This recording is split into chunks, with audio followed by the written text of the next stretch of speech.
Quick play.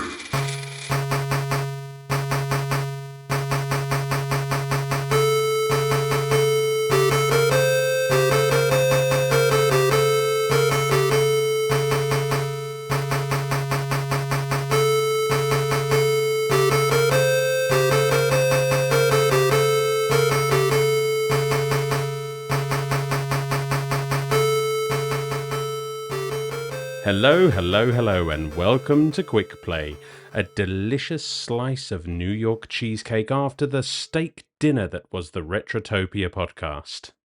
My name's Alan, otherwise known as that British man himself, and today I'm going to be talking to you about Dragon Crystal for the Sega Game Gear. Because apparently all I do is talk about handheld games, and the Sega Game Gear just doesn't get any kind of love, so I'm here to change all of that.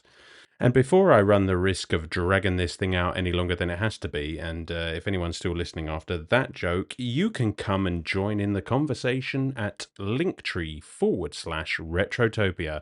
You can find all of our social medias and our Discord. Come along, come and tell us what you're playing. We'd love to have a conversation with you. That's linktr.ee/Retrotopia. All right then, let's get down to business.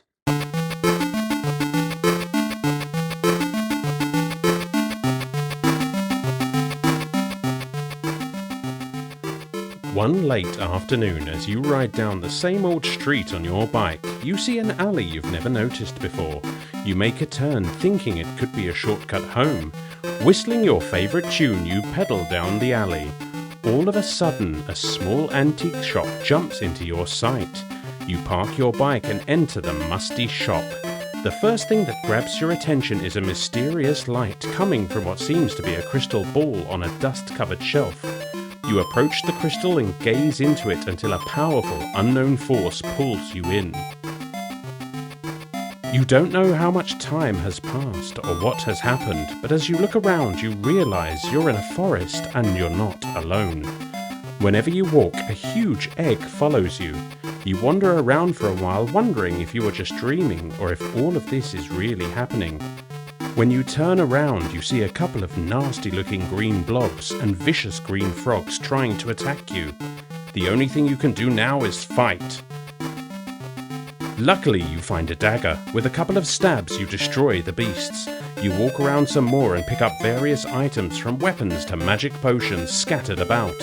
You eventually find out that this strange world is nothing but an intricate maze crawling with frightful creatures. You must successfully exterminate the ferocious beasts or else you can never escape from this tormenting nightmare.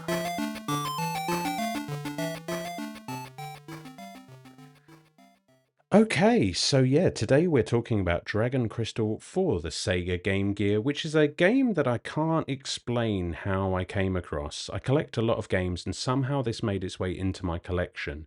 It was developed and published by Sega, released in 1990 and 1991 on the Game Gear and Master System respectively, and it's a very, very early example of a roguelike. So you have 30 levels of randomized mazes, and basically the goal is to find the exit in each level. The map opens up as you explore, so revealing enemies, weapons, spells, armor, staves, rings, all of those sort of things, but you can only find them by exploring. And every map is different, which is a nice bit of variation there. Some of the items, for example, the spell books, the potions, the rings, the staves, staffs, whatever you want to call it. What do you call it? Staves or staffs? Let me know. They're color-coded, and they only reveal their use when you use them. And then after that, every, say, red staff will be named from there on out, and you'll know what it does. Some of them are very beneficial. Some heal, some are offensive spells or things like that. But then some are detrimental. So, for example, they can lower your level or spawn in new enemies or completely hide the map again, things like that. So there is a decent amount of risk versus reward whenever you decide to use an item. I mean, I found as I played it that once I'd found a certain number of a certain item that I knew what they did, I would basically just stop experimenting, because if I knew I had what I needed, then I didn't want to run the risk of screwing myself so late in the game. There is money that can be found in every level, and that's basically used as your continue system. So when you die, you spend a certain amount of money to basically start again from the same level. However, the more you die, the more it costs to come back, until it gets to a point where it's pretty much inevitable that you won't be able to continue and you game over. Lots of different enemies, and some of the weapons and armors and what have you are actually tailored to specific types of enemies, which I found to be a really surprisingly deep touch for a Game Gear game. For example, there are ninja killer swords or dragon blades and what have you, and they will do higher damage to the corresponding enemy, which took me a while to figure out, but is really quite useful. So there's a fair amount of strategy in this game, which is, again, surprising, considering that when I picked this up and started playing it, I had no idea, A, of how I came to own it, and B, of what I was actually playing. I didn't think I was going to be in for as interesting a time as I was. Um, the armor that you can equip actually changes the appearance of your character, so I thought that was pretty neat as well. What else? So yeah, you're, as said up the top there, you are followed around by a dragon egg, which is a bit weird, because eventually as you level up, it will hatch and turn into a full-blown dragon, and it does fuck all. You would think that it might attack enemies for you or something like that, but it doesn't. It's, as far as I could tell, the only use for the dragon, be it either as an egg or hatched, is that it took up a space. Now, this is a top-down. I should have started with this, but this is basically a top-down dungeon crawler. So it's very easy for enemies to gang up on you. But if you can use the dragon as a blocker, that's a square that the enemy can't go to. And you can sort of use that to almost funnel enemies, as it were, to stop yourself getting so overwhelmed so easily. And that's about the only use for the dragon that I could find in this game. And yeah, basically, the aim of the game is to get through 30 levels of varying levels of hell and grab the goblet, and congratulations, you've won the game. You've left wherever it is you've been trapped in. Call it the labyrinth. Um, I actually quite enjoyed this game, I'm not going to lie. It's a typical top-down dungeon crawler, as I said, and it controls about as well as you would expect. You know, it's pretty similar to the original Zelda in the way that it moves. So anyone who's played anything like that is going to be very familiar with the control system for this game. Very simple. There's no dedicated attack button or anything like that. You just push in the direction of an enemy, and that's how you attack. It's basically turn-based, really. So you get an attack, they get an attack, and every time you move a square, the enemy moves a square as well. Not much to get wrong with the controls, really. It functions as well as you would expect for the type of game. The menu screen as well, I found, was very easy to navigate, which is handy because you will use it a lot. As I said up the top, there are a lot of different items and what have you that you can use. And you've got a good amount of inventory slots, which can be a problem with some of these older games. That this, you will eventually run out of room, but they are generous with the amount of slots that you have to work with. Musically, it's nothing to write home about. Uh, Matter of fact, in the early going, the music was so repetitive that I actually turned the volume down for the most part, and that's why I thought there was only one track in the entire game. And for the first 10 levels, that's true. It's the same track on loop for 10 levels. Every 10 levels, the music changes. Problem was, if I was never getting past level 10, then I never knew that the music changed. So I kind of missed that there was more than one track in the game because I just turned it down and listened to something else while I was playing it. Um, Definitely a game perhaps to play while listening to a podcast. I don't know, something like Retrotopia, maybe. I've heard that's a good one. Graphically, Game Gear games are always very bright and colorful, and I love that. Probably explains why the battery life is shit. But yeah, this is no exception. It's very bright, very colorful. Everything is well defined, considering how limited the hardware is.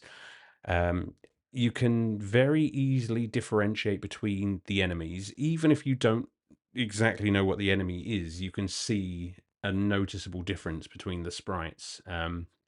Some of which are very nice and big, like the dragons, for instance, that you meet in the later levels,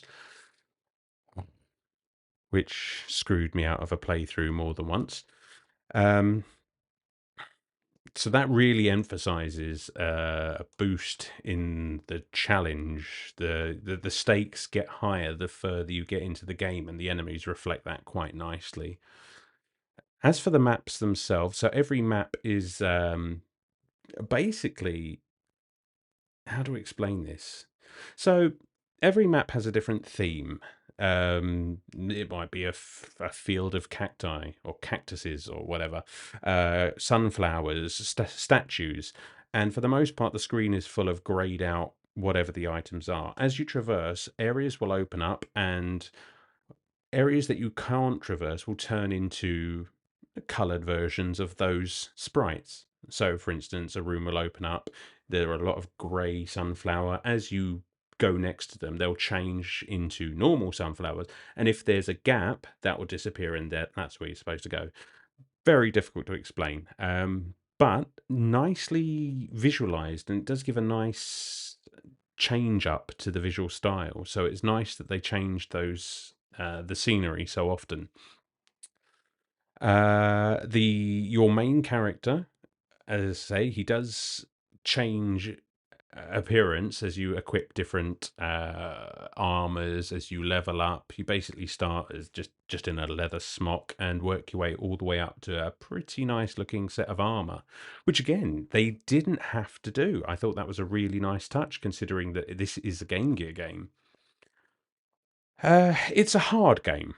It is. It definitely gave me a run for my money, but then that's just the style of the game. I mean, anyone who's familiar with roguelikes, and I wasn't myself up until recently, I'm a very new inductee to the style of gameplay.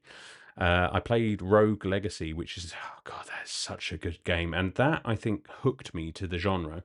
Um, and this is, yeah, a very, very good example of the genre. Obviously, being a roguelike, it's very random. So some of your runs will be complete bullshit right from the start, and you may only get 2 or 3 levels in. Others, you'll go a distance before it fucks you.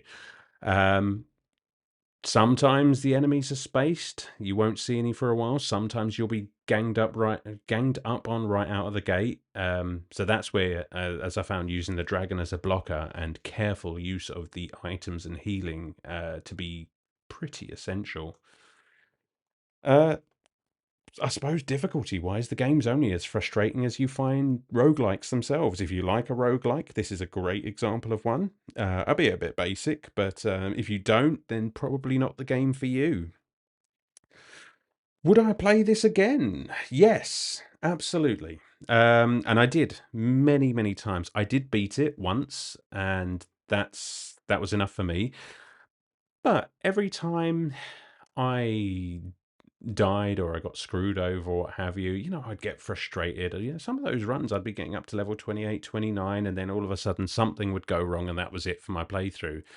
And, I'd rage quit as you do. And 5 minutes later, I'm just like, oh, let's have another go. See if I can't get a little bit further. So it has got that very addictive gameplay hook that really gives you that one more try sort of urge, which yeah, again, very, very typical for your roguelike games.